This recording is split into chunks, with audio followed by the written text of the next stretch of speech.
Merci, monsieur le maire. Il m'a accueilli comme si j'étais Miss France. Il est déjà un peu trop tard, mais de toute façon, il y avait du boulot.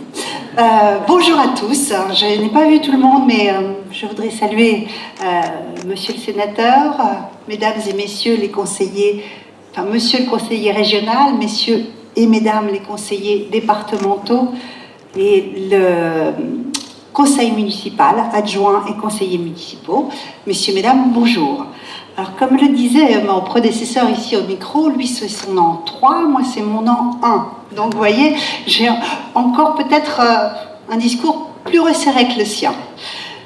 Juste pour vous dire quelles sont les activités à l'Assemblée nationale, parce que c'est vrai que je suis venue à plusieurs reprises à Comines, mais que je n'ai pas encore vraiment eu la possibilité de parler avec beaucoup d'entre vous.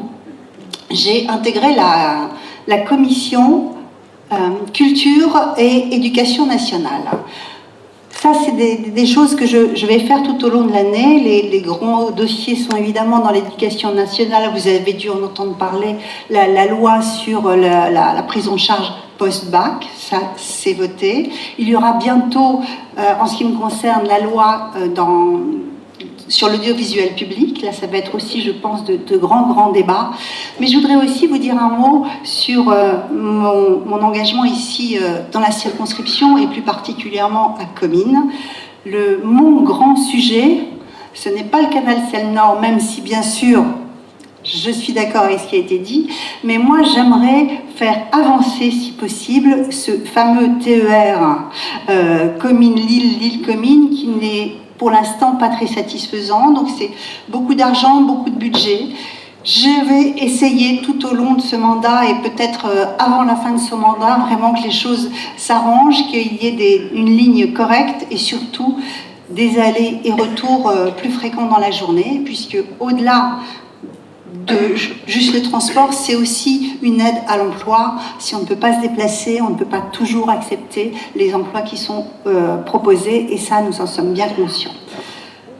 Un autre sujet qui est aussi un peu difficile parce que souvent conflictuel, c'est l'accueil des gens du voyage. Alors je ne vais pas m'éterniser sur ce sujet. En tout cas, sachez que le problème est complexe. Je ne suis pas la première, loin s'en faut, à en être préoccupée.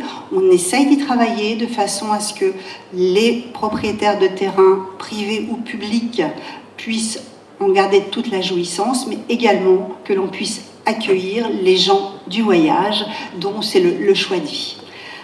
Je voudrais évidemment faire une toute petite allusion à France Gall. C'était pour ce soir donc ma déclaration, ma première déclaration.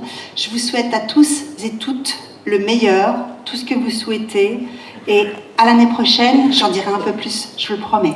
Merci.